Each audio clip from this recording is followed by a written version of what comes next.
जय हिंद दोस्तों।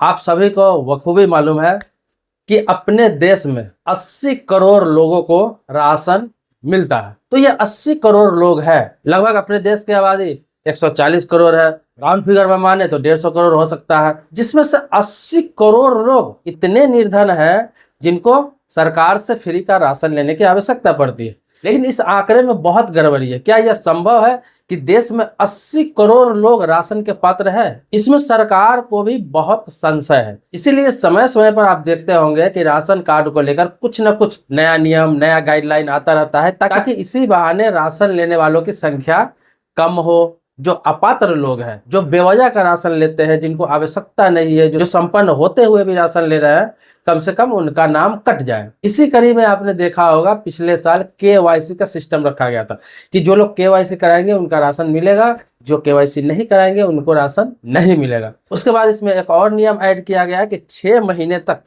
कोई भी व्यक्ति अगर रेगुलर राशन नहीं लेता है, जैसे हर महीने राशन मिलता है, लेकिन कोई भी राशन कार्ड पर 6 महीने तक अगर रेगुलर राशन नहीं उठाया जाता है तो उस राशन कार्ड को रद्द कर दिया जाए, कैंसिल कर दिया जाए। ये डिपार्टमेंट की तरफ से, मंत्रालय की तरफ से ऑर्डर है। लेकिन इसमें ध्यान ये भी रखा जा रहा है कि जो जरूरतमंद है उनका नाम न कटे। अब ये जो जनगणना अभी हो रहा है, इसमें भी ये भी इसी कड़ी का एक हिस्सा है। इससे भी सारे चीज क्लियर हो जाएंगे कि सही में 80 करोड़ लोग राशन लेने के पात्र है। अब देखिए, जनगणना होने जा रहा है तो ये सभी से जो सवाल किए जाएंगे कि आपके पास कितना जमीन है, गाड़ी है कि नहीं, आपका मकान पक्का है कि नहीं, आपके पास शौचालय है कि नहीं, आपके पास TV, fridge, cooler, washing machine है कि नहीं, आप जो मोबाइल इस्तेमाल करते हैं वो मल्टीमीडिया फोन है, स्मार्टफोन है या फिर सादा फोन है, ये भी सवाल आपसे पूछा जाएगा। ये जब मार्च 2027 में जो जनगणना होगा उसमें सारे चीज पूछा जाएगा। अब इसके आधार पर भी राशन कार्ड में बहुत सारे कटौती होंगे। आपने देखा होगा कि 2011 में जो जनगणना हुआ था उसी के आधार पर फिर से राशन कार्ड सभी को निर्गत किया गया था।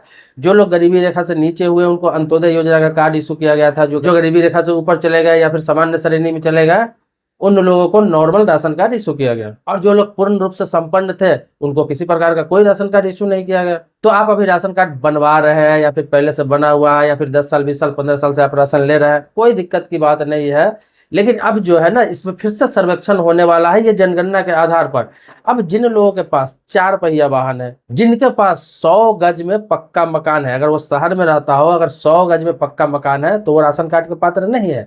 अगर गांव में रहता है और 200 गज में पक्का मकान है तो वो राशन कार्ड के पात्र नहीं है। जो इनकम टैक्स भरते हैं वो राशन कार्ड के पात्र नहीं है। जो सरकारी नौकरी में है, चाहे किसी भी डिपार्टमेंट में है, चाहे वो डी ग्रेड में क्यों ना जॉब कर रहे हैं, चपरासी का क्यों ना जॉब कर रहे हैं, लेकिन वो राशन कार्ड के पात्र नहीं है। इसके अलावा अगर खेती का जमीन, आप गांव में रहते हैं और 200 एकड़ में पक्का मकान है तो राशन कार्ड के पात्र तो नहीं है। लेकिन इसके अलावा अगर कच्चा मकान भी है और 5 एकड़ से अधिक आपके पास जमीन है खेती की, पारिवारिक, पूरे परिवार में भी अगर 5 एकड़ से ज्यादा खेती की जमीन है तो भी आप राशन कार्ड के पात्र नहीं है। क्योंकि आप तो खुद इतना अनाज उगा ले रहे हैं कि आपके घर में भी संपन्नता आ जाएगी, आप लोगों से बेच भी सकेंगे।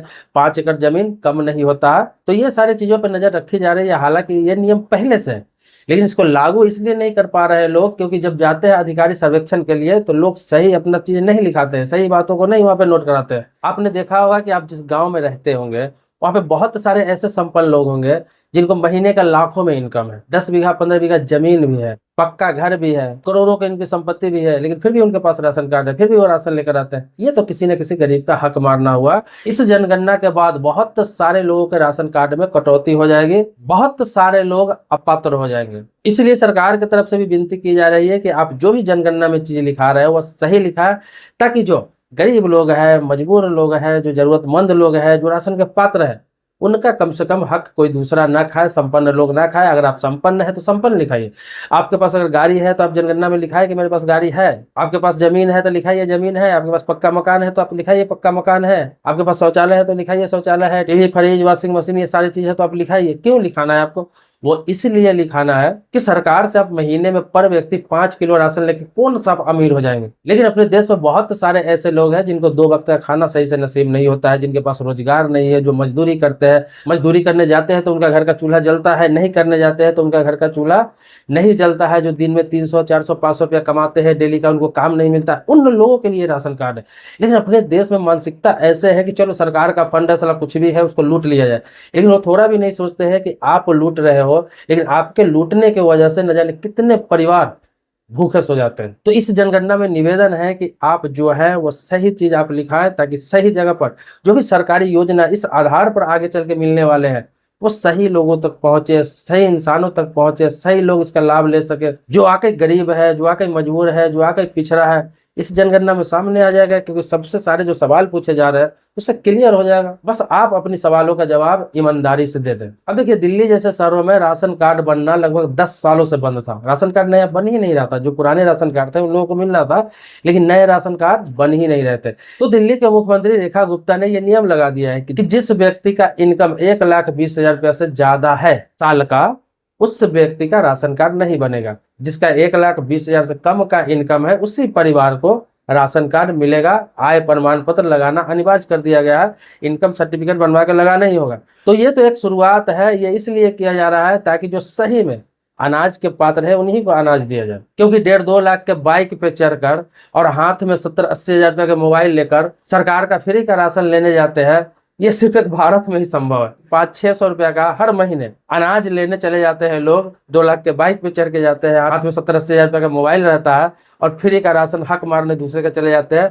जो व्यक्ति वाकई में जिनको जरूरत है उनका हक मार के लेके आ जाते हैं। कैसे देश विकास करेगा? अगर सरकार इस पर कोई नया नियम लाता है, कानून लाता है, तो इस पर क्या होता है, लोग आंदोलन करने लगते हैं, लोग बुरा भला कहने लगते हैं। और हम लोग जैसे जागरूक करते हैं लोग, तो लोग कहने लगते हैं गोदी मीडिया, सरकार का दलाल। अरे भाई, ये जागरूक कर रहा हूँ, अवेयर कर रहा हूँ, ताकि सही चीजें सही लोगों को मिल सके, तभी तो देश में संसाधन सही लोगों तक पहुंचेगा, तो देश तरक्की करेगा। तो आप समझिए कि आने वाले समय में जब जनगणना खत्म होगा, उसके बाद ये जो 80 करोड़ है जो राशन लेने वाले, इसमें से लगभग 25 से 30 करोड़ लोग कम होने की संभावना है। क्योंकि इतने लोग तो निश्चित है जो गलत तरीके से राशन ले रहे हैं, संपन्न होने के बाद भी राशन ले रहे हैं, फर्जी तरीके से राशन ले रहे हैं। और इसमें लोकल स्तर के जो जनप्रतिनिधि होते हैं, जैसे प्रधान हो गया, मुखिया हो गया, पंचायत समिति हो गया, वार्ड सदस्य हो गया, इन लोगों का भी बहुत हाथ रहता है। उनको पता रहता है कि उनके क्षेत्र में कौन कौन लोग गलत योजना का लाभ उठा रहा है, प्रधानमंत्री आवास का योजना कौन गलत लोग ले रहे हैं, आयुष्मान भारत कार्ड का योजना का लाभ कौन गलत लोग ले रहे हैं, राशन कार्ड योजना का लाभ कौन गलत लोग ले रहे हैं।